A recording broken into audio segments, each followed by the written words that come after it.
Assalamualaikum warahmatullahi wabarakatuh. Gimana teman-teman kabarnya sehat selalu ya untuk kita semua. Semoga kita diberi kemudahan dan kelancaran untuk melunasi hutang-hutang kita. Oke, balik lagi nih di sini. Gue mau ngobrol sesuatu yang penting banget buat kalian semua yang lagi pusing sama pinjol. Ya, udah denger belum sih kalau OJK itu sibuk banget ngumumin pinjamlah ke pinjol legal yang terdaftar dan terverifikasi di OJK. Ya, katanya bunganya itu lebih jelas, penyaluran dananya transparan, dan kalau ada masalah, ruang pengaduannya jelas. OJK bahkan ngeluarin POJK nomor 22 tahun 2023 ya, dan POJK nomor 19 untuk ngatur semuanya. Tapi apa iya kenyataannya kayak gitu? Banyak dari kalian ngadu bunganya lebih jelas, tapi jelas tingginya. Soal penagihan nggak usah ditanya lagi deh. Ada aturan yang bilang dilarang nagih atau mengancam, mempermalukan atau nyebarin data konsumen. Faktanya apa? Telat sehari aja udah diteror kan? Dan 2 hari sebelum jatuh tempo, teror udah nggak karuan. Terus penagihan dilarang terus-menerus, cuma boleh dari jam 8 pagi sampai jam 8 malam. Nyatanya apa? Ada yang jam 11 malam, bahkan jam 12 malam pun masih ada yang nagih. Parahnya lagi, penagihan ini dilakukan sama pinjol yang katanya resmi. Jadi gue nanya nih, sebenarnya OJK itu cukup nggak sih orang-orangnya buat ngawasin? Atau cuma sekedar bikin aturan? Terus pas udah jadi aturannya, ya udah dibiarin aja, nggak ada pengawasan. Kayaknya cuma nunggu momen viral, baru bisa bertindak.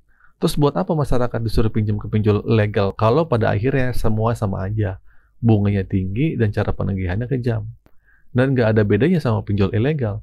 Bahkan ada dugaan kartel di mana bunga dari pinjol 1, 2, 3, 4 itu hampir sama semuanya. Nggak ada pilihan lain buat kita, ya nggak?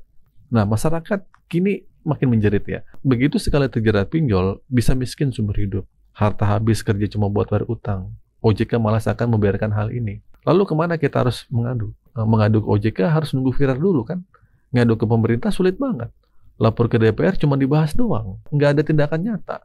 Satu-satunya tempat kita mengadu yaitu cuma Tuhan kalian. OJK bilang pinjol dilarang menagih ke kontak darurat. Tapi di lapangan apa? Kontak darurat bahkan yang nggak tahu apa-apa ikut diteror. Mereka sampai maksa orang buat gali lubang tutup lubang. Biar investor mereka tetap untung. Padahal cara gali lubang tutup lubang itu nggak pernah menyelesaikan masalah. Malah bikin kita terperosok. Ya.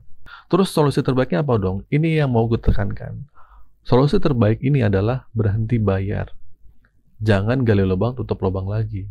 Semakin lu ikutin permainan mereka, semakin lu nggak akan pernah selesai. Lu harus akhiri pinjaman online ini secara offline. Minta sama DC-nya datang ke rumah lu. Jujur sama keluarga lu. Jangan ada yang ditutup-tutupi. Dengan begitu, lu nggak perlu panik lagi mikirin DC datang ke rumah atau enggak. Dan lu akhirnya bisa lebih tenang. Satu-satunya yang menyelamatkan dari semua itu adalah diri lu sendiri. Semua akses yang ada di genggaman lo, telepon, WhatsApp, email, atau semua di handphone lo, terornya masuk ke handphone lo. Tapi lu malah cari solusi di luar. Gimana bisa? Sumber masalah ada di tangan lo. Makanya, buka kembali pemikiran lo. Nggak ada tempat mengadu. Nggak ada yang bisa kasih solusi. Kecuali diri lu sendiri. Selamatkan diri lu sebelum harta lu dihabiskan dan lu kerja bertahun-tahun cuma bisa bayar utang. Gue tahu ini bukan masalah yang gampang. Gak semudah membalikkan telapak tangan. Tapi kapan lagi lo mau berdamai sama diri lo sendiri? Kapan lagi lo mau berhenti dihancurkan? Jangan sampai lo terprosok lebih dalam. Buat lo yang mentalnya lemah ya udah ganti nomor aja, hapus WhatsApp dan perbaiki mental lo. Buat lo yang mungkin mentalnya masih santai lah, nggak peduli, ya nggak apa-apa, lo nggak ganti nomor nggak apa-apa, terserah lo. Tapi rata-rata kan orang itu mentalnya lemah saat diteror. Karena semua ini berawal dari mental yang panik.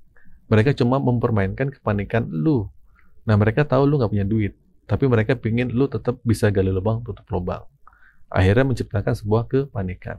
Nah, makanya buat teman-teman yang sekarang lagi terjerat pinjol, entah itu di kredit pintar, aku laku, atau yang lainnya, yang sekarang lagi galbay atau dihantui ketakutan, gue minta lu ambil keputusan yang tepat.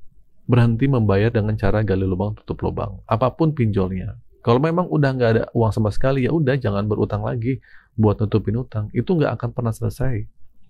Kalau DC datang, terima aja dengan tenang. Sampaikan kalau lu ada alamat KTP lu dan lu siap bertemu.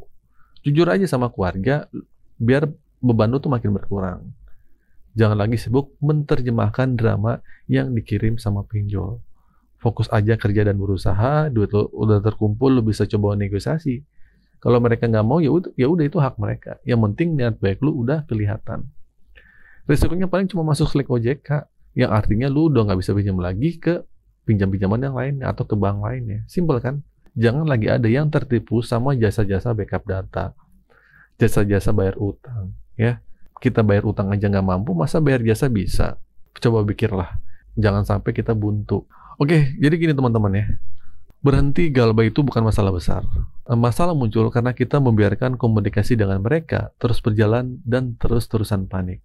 Sudah saatnya kita ambil alih kendali. Satu-satunya solusi yang paling tepat adalah berhenti bayar dan menghentikan cara gali lubang tutup lubang untuk bayar hutang, dan juga berdamai sama diri sendiri. Oke, itu saja teman-teman video kali ini. Semoga video ini bermanfaat. Akhir kata dari saya, Assalamualaikum warahmatullahi wabarakatuh.